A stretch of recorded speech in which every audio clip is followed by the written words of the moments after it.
Hello दोस्तों, स्वागत है आप सभी का एक बार फिर से आपके अपने यूट्यूब चैनल मैथ की माया में।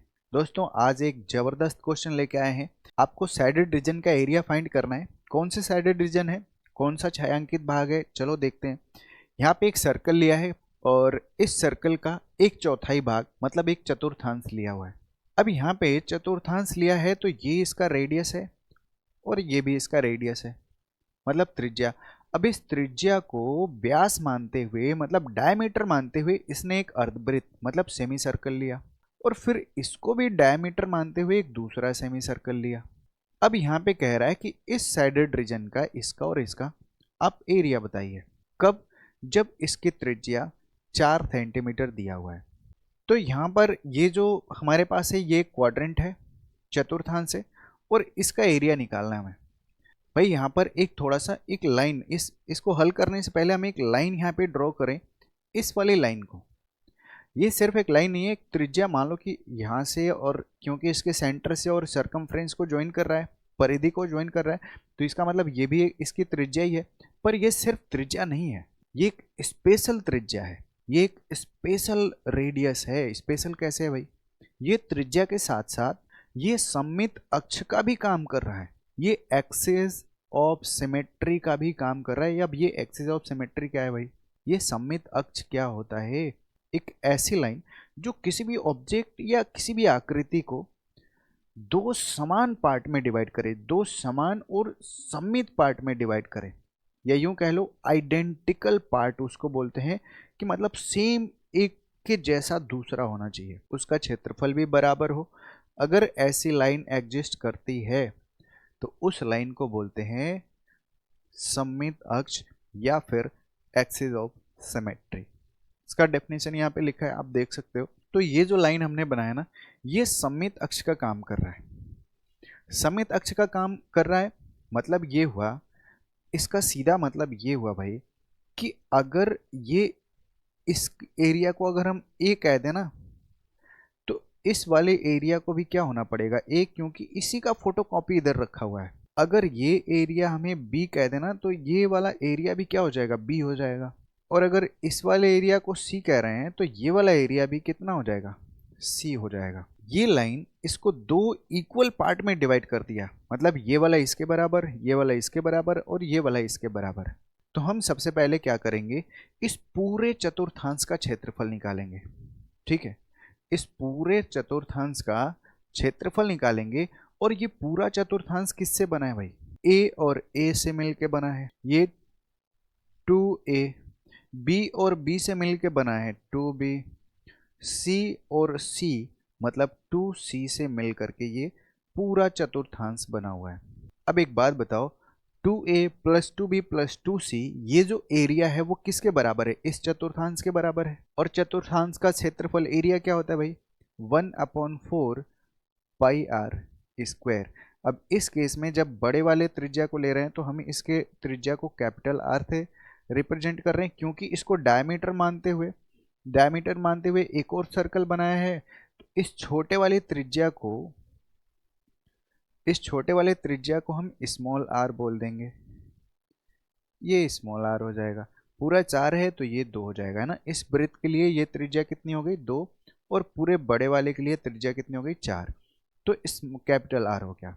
अब यहाँ पे इसको सॉल्व करते हैं, दो सब में से कॉमन कर लिया तो ये हो जाएगा a plus B plus C equal to 1/4 into pi, और कैपिटल आर 4 है तो 4 इंटू 4, एक 4 तो यहाँ कैंसिल हो जाएगा, और 2 इधर ला करके डिवाइड करेंगे, 2 में 4 में भाग दे देगा तो a प्लस बी प्लस सी की वैल्यू हो जाएगी, यहीं पे डिवाइड कर दे रहे हैं, ये हो जाएगा 2। तो 2 और पाई, 2 पाई हो गया। और ये इक्वेशन फर्स्ट कह के यहाँ पे इसको रहने देते हैं। ये हमारा आ गया इक्वेशन नंबर फर्स्ट। ये हमने पहला एरिया निकाला। अब हमें दूसरा एरिया निकालना चाहिए। और दूसरा एरिया कौन सा? इस छोटे से अर्धवृत्त का, है ना। इस अर्धवृत्त का एरिया निकालो। अब ये जो अर्धवृत्त है ये किससे मिलके बना है भाई? ए और सी से मिलके बना है। ये किससे मिलके बना है? ए और सी से मिलके बना है। मतलब कि 2a प्लस सी के बराबर है। तो ये हो गया 2a प्लस सी। और ये किसके बराबर है? इस छोटे वाले अर्धवृत्त के बराबर। अर्धवृत्त का फॉर्मूला आपको पता है क्या होता है? 1/2 पाई आर स्क्वायर। अब क्योंकि इसके त्रिज्या स्मॉल आर है तो यहाँ पे हमने स्मॉल आर रख दिया। तो 2a प्लस सी किसके बराबर हो गया भाई? 1/2 पाई इंटू, और स्मॉल आर कितना है? 2 है, तो 2 इंटू 2। 2 से 2 कैंसिल हो गया। 2a प्लस सी की वैल्यू हमें मिल गई कितना? 2 पाई।